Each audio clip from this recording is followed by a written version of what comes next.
for a company called Star Media. And so what I do is I create online courses for pilots of business jets and helicopters. And also for air medical helicopters and planes, and for the air medical crew who fly them. So as a creative director, I work with 3D artists and I work with pilots, but I also still do quite a bit of art myself. So when I work with pilots and other experts, I create these lessons, and I create storyboards for them. I create images that are needed for those lessons. I create video, animations, 3D. Then I program the lessons, then I test the lessons, and then any sort of updates that need to be done for that. So I'm an artist, and I consider myself an artist, but I do there's a lot of things involved in my job, and I get to do lots of little things. All right. Well, that sounds awesome. How long have you been working at this job? So I've been at my current employer for 10 years, but I've been doing this for close to 20 now. And I plan on doing it as long as I can. I feel very lucky that I get to do something that I enjoy. And when you find something that just clicks with you, the time goes by very, very quickly. I can say that. So you've been doing it for quite a few years. Has your job changed over those years? I basically do the same thing, but the technology changes, programs change. There's so many things, and I'm now creative director, so now I have people under me that starting out I didn't really have people that reported to me, but now so that there's that element. But yeah, it's still a lot of fun. That's great. And how many years do you plan? You said you're going to keep doing this job as long as you can? As long as I can, yeah. I mean, at some point, I may not want to work anymore, but as long as I feel like working, I feel I really enjoy it. Did you know when you were at a middle school age or even in high school that this would be the type of job you would end up in? No, not at all. So when I was in middle school, I was an artist, and I just drew all the time. I was the kid that was always doodling on her folders, and I wasn't sure what I wanted to do, but I just knew I wanted to be an artist. It's what I liked. But there was always kind of that thing in the back of my mind, and also my parents, is, how do you make a living being an artist? Because sure, you can think about being a fine artist and doing all that. But whether it's kind of like being a rock star, just one out of millions can be famous doing that. So that's something I really struggled with. And in fact, once I graduated high school and I went to college, I went to community college, and I wasn't really sure what to do with my art skills. This was before computers, art on computers was common. So that wasn't really a thing. So I just thought, you know what, I'm just not going to do art at all. And I looked into some other things, but I wasn't really doing as well in school as I wanted. I really needed to find, something that caught my eye. And so I finally decided I'm going to go to a technical art school and just be a graphic designer. And I thought that was maybe the closest thing to being an artist where I could make some money. So I went to the Art Institute of Dallas, which is still around, and I started doing graphic design. But as I started doing that, at the time we were doing everything by hand and cutting things and very old school. And I remember one teacher kind of mumbled at the under's breath, I don't know why I'm teaching you this. This is all going to be on computer soon. And this is, there's no point in teaching you this. And I thought, well, so it just so happened that next semester they offered a new program where they started doing 3D and 3D modeling and things like that. And I thought, well, maybe that's more what I need to do. I need to be maybe a computer artist and do some of that and not worry about this hands-on stuff if this is, going to die out. So I started doing the 3D, and I liked it okay, but it still wasn't quite, what I wanted exactly. They were doing more things like being an architect, things like that. And that was cool, but it still wasn't quite what I wanted to learn.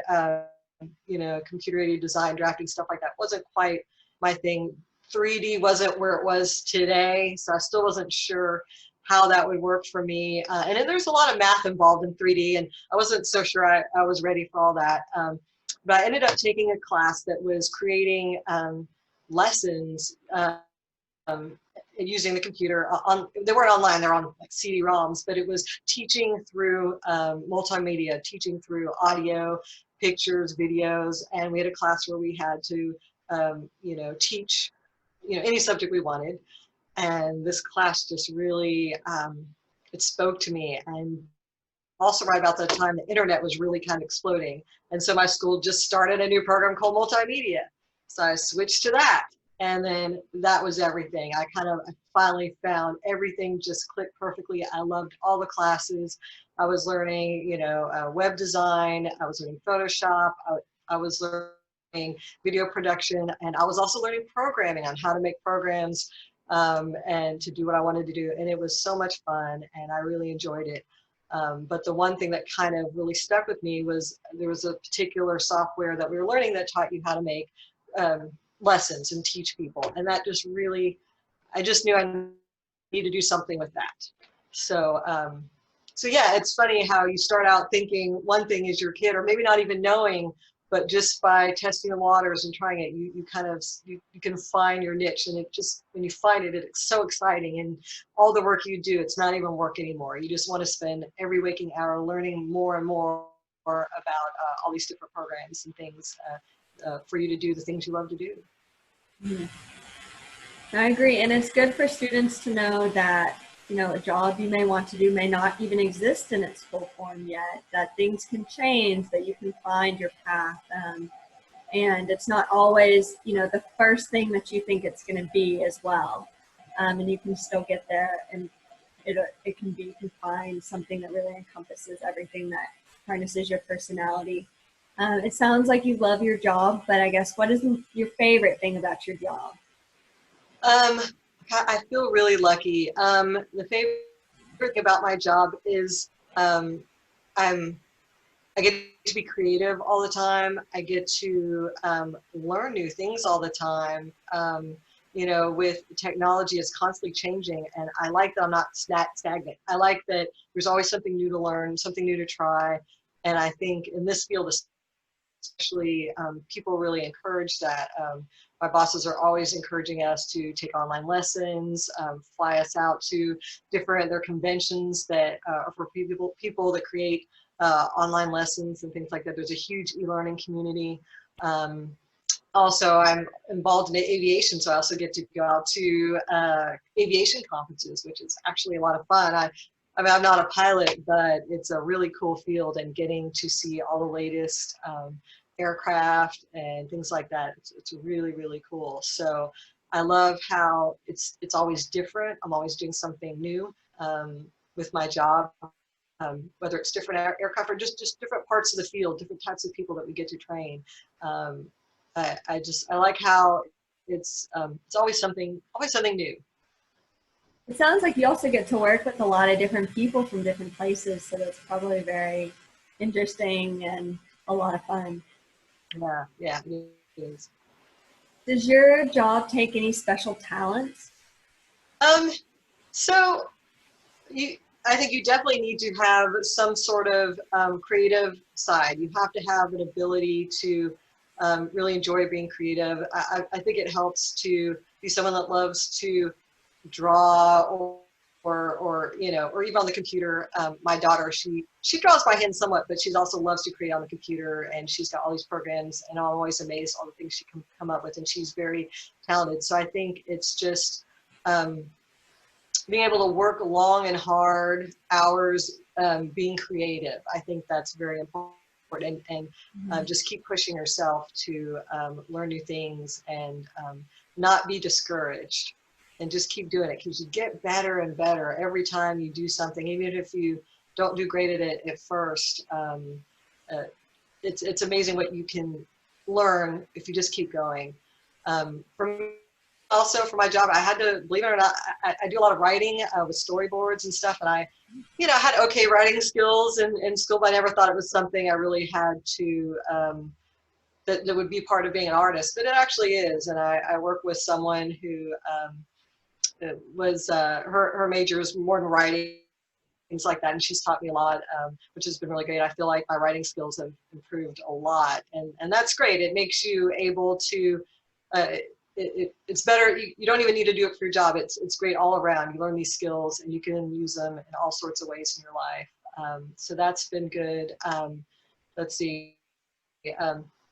I think I talked about new technology, learning new stuff like that, and just being able to work as a team player. I know that sounds so cliche and never said, but being able to really work with other people,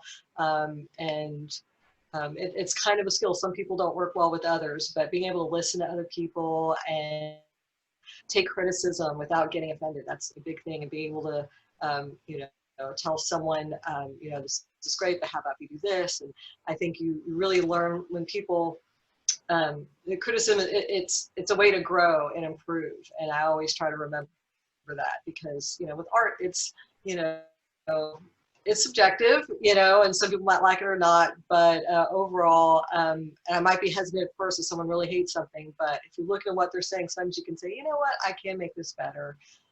So all those kind of things kind of help me do my job. Okay. Do you think, you were saying, you've learned writing skills, things like that. Do you think if you're somebody who, maybe really wants to learn, but doesn't feel that they're a very good writer as a student or different things like that, that this gives them the opportunity to really learn and be able to become good at it and feel confident? Because I know a lot of students, they say, well, I'm good at this and this, but I'm not good at these things.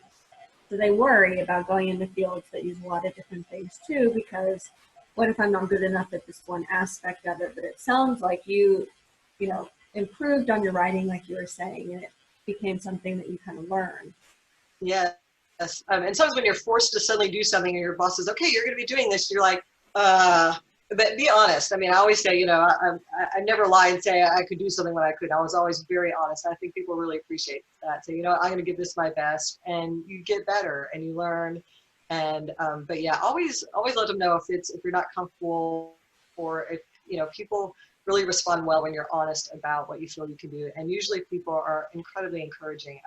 Maybe I'm just lucky, but really in my field, all my coworkers have been incredibly helpful. If they do something a little better than me, they show me what they're doing, how they do it, why, and you slowly over time get a lot better. And if you really can't do something, you can always just, hey, I try my best. Will you take a look at this? Tell me what you think.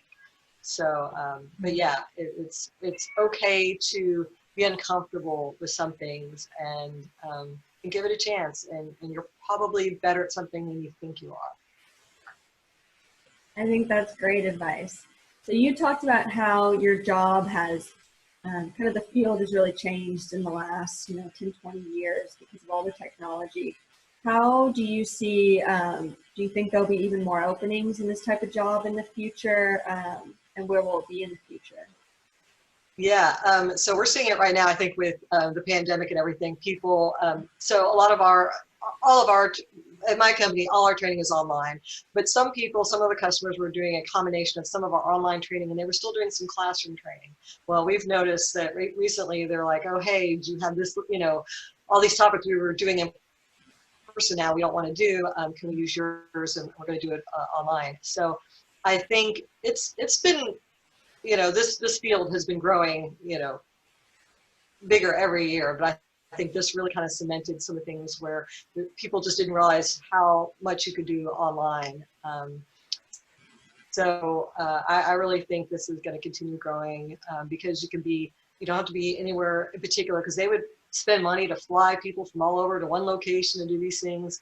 And with people now, I think there are times where, especially if it's hands-on, or if it's an aircraft or whatever, sure, you need them to be there. But for a lot of these subjects, they really don't need to be anywhere in particular. They can be anywhere, and they can be in their home and take our training. So I think this is at least our field, I'm feeling really great about it. So that's great to hear. Students love to hear that there'll be lots of jobs for them someday when they get older. And I think with the pandemic, I mean, this is why this class was going to be in person as well, and it's now being created on Zoom, but it'll also be something that can be utilized for years and years, just like your training. It's not singular time use, so I think it's a lot more sustainable type of process. But going on to kind of education, how to prepare yourself for a career like this, if somebody was interested, what type of degrees or different pathways can you go down to get to where you are? So most of the people that I know that do now I only had a 2-year degree, and I think that's a little rare now. When I'm saying it's you really need a 4-year degree, not that you can't. I think you do go to technical school and you get a 2-year degree. I think that's fine, but get an apprenticeship at somewhere where you really, it's what you want to do, work really hard in that. I mean, that's, I worked really hard and got hired at where I was an apprentice at, and that was my first job. They liked what I did and they hired me on. So, and I tried to find a place I really liked what they were doing and really, not just anything that came up, something that really interested me. But I'm seeing really 4-year degrees and I think a lot of schools, or even the Art Institute now, I think they only do 4-year degrees. So, but I think it can be graphic design, it could probably even be web design or anything like that, or anything creative. It's just, I started out at a company doing graphic design and doing online ads and things like that. And then I had opportunity to make one of the very first online school yearbooks, or it was on a CD-ROM, I'm sorry, it was like a digital yearbook, and I ended up working on that. And from that, I ended up meeting someone who got me a job at Bell Helicopter, and that's how I ended up doing lessons, and I was finally offered, kind of my dream job. Here I finally get to do some lessons, things like that. So a lot of it is also just networking. Every person you work with at any job is always a potential somebody that might help you down the line and get you where you need to go. So there are a lot of different ways, and I've gotten 3 jobs by someone remembering working with me and then hiring me there. So that's really important. Mm-hmm. Well, it's also nice to hear that the Dallas Art Institute is just right in our backyard here. It's something that, some students are nervous about moving far away, or they want to make sure that there's opportunities for them here as well. And so I think it's nice to know that we have our very own place here in Dallas. So that is great. And in your daily job, do you work mainly with people? I know you said you go to a lot of different events, but in your day-to-day job, do you work with a lot of people, work more on your own? I work for a really small company, and it's just me and 4 other people. I mean, we're small. And what I like about a small company, and I work for big companies, I work for Bell Helicopter, and it was tons and tons of people. But I think I like a small company because you kind of the best of both worlds. You feel like you're independent and working on your own a lot, and everybody kind of keeps themselves for most of the day. Everybody's working really hard, because in a small company, if you don't do your work, everybody notices. You have a certain amount of content. When you work at big companies, you can almost hide a little bit sometimes, but I like the fact that when I need to isolate and be by myself, I can really get head down and work what I need to do. But when I'm ready to be social, everybody's there, and we have plenty of opportunities. Like I said, you just feel like you need another set of eyes on what you're doing, or just throw some ideas back and forth. And so I kind of feel I'm lucky in that my job's the best of both worlds, because I'm personally, I'm a little bit of an introvert, and I think a lot of artists tend to be. So that works well for me. And when I do feel like getting out there, I can talk. And now with everything kind of being remotely, it's a little bit harder, but I try to connect with my coworkers and still be like, hey, will you check this out, see how this looks, what do you think? But yeah. No, that's great. And it sounds like too, you can choose the type of company based on your personality and what you're looking for more. And so just kind of about the financials of this type of job is what is the average salary for people in this type of field? Right. So I looked online a little bit because I wasn't quite sure, but what I know at my job or whatever. So I think generally when you're first starting out, and well, starting out, let's see, if you've got maybe 4 years experience or whatever, I think we're looking at 45, 50 a year or something like that. Once you've been there maybe 10 years, you're closer to 10, 15, closer to 85. And then as a creative director, you can get more like 100, 125, something like that. And now not necessarily just Dallas. I mean, this includes all over. So mine's not at the high end, but it's far more than I ever thought I would make, being an artist and doing what I love. So, I think it's a pretty good, compensation, but I think it definitely, having that computer part of it, the online part of it, I think that ups the ante a little bit. So, No, I think that's awesome. And it's nice to know too that, as you progress, you're also rewarded. You can move up. There's different kind of pathways to take as well. And so just with the pandemic, of course, happening, our last question is how has your job been affected by the changes in the economy? so like I said before, we've kind of, we'll wait to see, but so far what we're seeing is more customers calling, and there's some customers that did go out of business or shutting down or whatever. There's a few of those, and they're gone, and that's going to happen. And hopefully when everything's stabilized, they might come back. But what we are getting is people calling us saying, hey, we're taking these courses from you, but now we really need you to help with these courses. So, and the 10 years I've worked for my current company, it's, they've been very stable. There's always people that want to take courses online. It's easier, and also the FAA requires a certain amount of training, and you can be online or you can be in person, but most people just, it's a lot of the same training every year, and it just makes more sense to do it online. And I think what our customers just want to know is that we keep up with technology, and it does keep changing. So we just have to make sure that we can deliver them stuff that works, it's quick, interesting, a lot of multimedia, and just give them things that they want to keep them coming back. Mm-hmm. Oh, that's great.